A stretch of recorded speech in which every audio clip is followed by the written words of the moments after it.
বন্ধুরা, সম্পূর্ণ পর্ব দেখতে চ্যানেলটি সাবস্ক্রাইব করুন এবং কোন দেশ থেকে দেখছেন তা কমেন্টে বলুন। এবার ইন্দ্রাণী গাঙ্গুলির চোখ ফাঁকি দিয়ে ফুলসজ্জার অনুষ্ঠান সম্পন্ন করল আয়ুষ এবং কুসুম।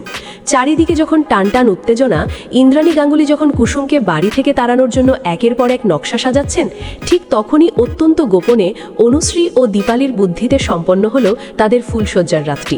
তবে ঝড়ের আগের এই শান্ত পরিবেশ বেশি দিন স্থায়ী হলো না। ইন্দ্রাণী গাঙ্গুলির নজর এড়িয়ে এবার কালরাত্রির নিয়ম পালন করল দীপালি এবং অনুশ্রী মিলে। হ্যাঁ বন্ধুরা, ভিডিওতে লাইকটা দিতে থাকুন।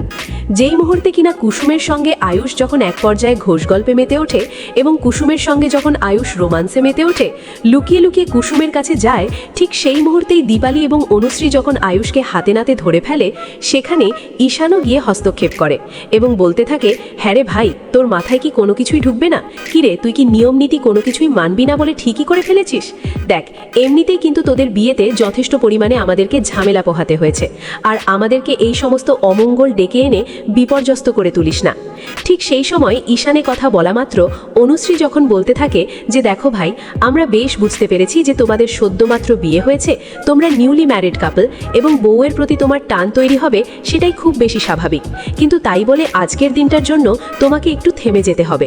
তার কারণ আজ হলো গিয়ে তোমাদের কালরাত্রি, আর কালরাত্রিতে বর বউ একে অপরের মুখ দেখে না এবং একে অপরের থেকে দূরত্ব বজায় রাখে। সেটা তোমাদের দুজনের জন্যই মঙ্গল। তুমি যদি সেই নিয়মটা নাই মানো এবং আগ বাড়িয়ে আমার বড় জায়ের চেহারাটা দেখেই ফেলো, আর আমার বড় যাও যদি তোমার চেহারাটা দেখে ফেলে, তাহলে কিন্তু এটাতে করে তোমাদের বৈবাহিক জীবনে অশান্তি সৃষ্টি হবে। নিয়ম নীতি না মেনে কোনো কিছু করাটা আমার মনে হয় না ঠিক হবে। তার কারণ আর যাই হোক না কেন, আর বড় যা নিশ্চয়ই খুব ভালো করে জানে যে ওর দেবীমা কতটা নিয়মের পাক্কা। অনুশ্রী আরও বুঝিয়ে বলে যে, আজকে না হয় মণি কোনো কিছুই জানেই না এদের বিয়ে সম্পর্কে, কিন্তু একদিন তো ঠিকই জানবে।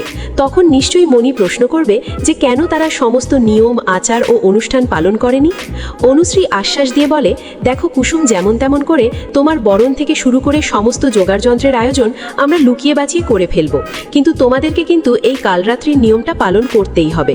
তার পাশাপাশি ঠিক সেই সময় এক পর্যায়ে যখন অনুশ্রী বাড়ির বউ হয়ে কুসুম এবং আয়ুষকে বর বউ হিসাবে শঙ্করের বাড়িতে বরণ করতে থাকে, তখন সে মিষ্টি মুখে বলে, দেখো, আমি খুব ভালো করেই বুঝতে পারছি যে তোমাদের নিশ্চয়ই আক্ষেপ রয়ে গিয়েছে যে তোমাদের সেভাবে বরণটা হলো না, কিন্তু তা সত্ত্বেও বউ বরণের যে আচার অনুষ্ঠান আছে সেটা তো কোনো না কোনোভাবে আমাদের পালন করতে হবে, তাই না?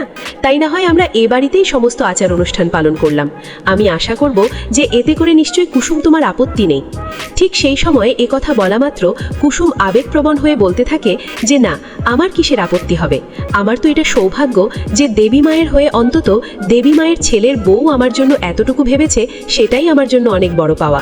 কুসুমের চোখে তখন কৃতজ্ঞতার জল, কারণ এই কঠিন পরিস্থিতিতেও দীপালি আর অনুশ্রী তাদের পাশে এসে দাঁড়িয়েছে। ঠিক সেই সময় কথা বলা মাত্র সেখানে যখন মীরা ও মীনাক্ষী গিয়ে হাজির হয় এবং মীনাক্ষী যখন দেখতে পায় যে কুসুম এবং আয়ুষকে অনুশ্রী বরণ করছে, ঠিক সেই সময় এই দৃশ্যটা মীনাক্ষী নিজের ফোনে ভিডিও ক্যাপচার করে ফেলে।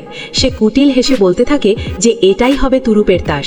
এবার এটাই আমি দিদির কাছে অর্থাৎ ইন্দ্রাণী গাঙ্গুলির কাছে নিয়ে গিয়ে এমন একটা সিন ক্রিয়েট করব যে এবার তোমাদের বাঁচবার কোনো রকম কোনো চান্স নেই।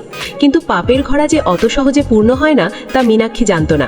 ঠিক সেই সময় মীনাক্ষীকে আড়ালে দাঁড়িয়ে মোবাইল টেপাটিপি করতে দেখে হাতে নাতে ধরে ফেলে ঈশান। সে সামনে এসে কড়া গলায় বলতে থাকে, কি ব্যাপার কাকিমণি, আড়ালে দাঁড়িয়ে তুমি সমস্ত কিছু পণ্ড করে দেওয়ার জন্য উঠে পড়ে লেগেছো, তাই না?